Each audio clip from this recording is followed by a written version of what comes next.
now day 5 of self-quarantine. Haven't had any social interaction. Things are crazy out there, y'all. Did you know they closed down Disney? Disney!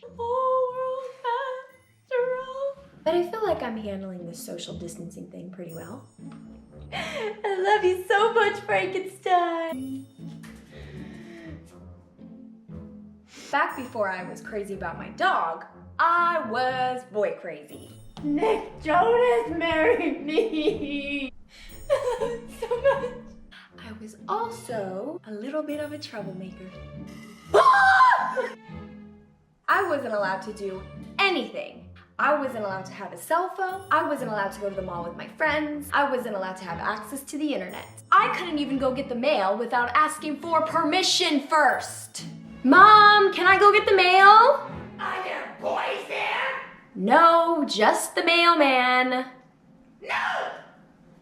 After weeks and weeks of badgering my mom to let me have a wholesome night at my friend's house, braiding our hair, boys, listening to music, boys, playing board games, boys, she finally caved.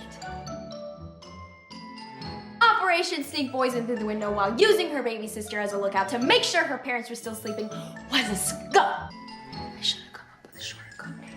The boys finally got there. We quietly snuck them in through the windows, and we didn't waste no time. Sorry, Mom and Dad.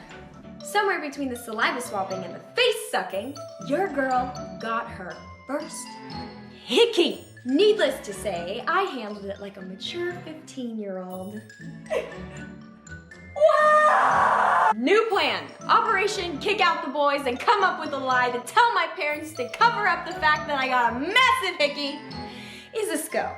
But we didn't have access to the internet. So I had to rely on the person closest to me to get out of this desperate situation because there was no way I was going home with a hickey. So my friend just casually turns to me and says, "Girl, just burn the hickey on your neck with a curling iron." Hearing that now, I would have been like, "Girl, what? Hell to the no!" But 15-year-old me back then couldn't burn myself fast enough.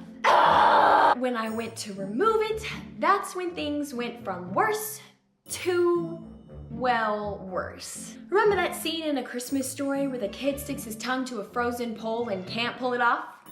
That was me trying to remove this thing from my neck. I was forced to have to rip it off along with half the skin on my neck. Obviously, I couldn't say it was from a curling iron, so we came up with this elaborate story about how I magically fell onto the radiator and burned my neck. Yeah, I know, it was a dumb lie. After we came up with my story, we called my parents, they came over and rushed me to the emergency room, somewhere in the middle of checking into the hospital and the doctor treating me for 3rd-degree burns. All I could think about was the fact that I got away with it.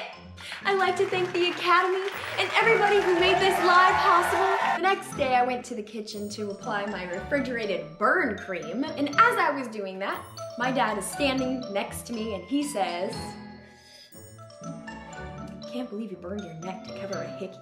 Stupida." Still to this day, I don't even know how we knew about that. Moral of the story, it doesn't matter what you do, what you think you got away with. Parents always know. But the story had a happy ending, minus the 3rd-degree burn.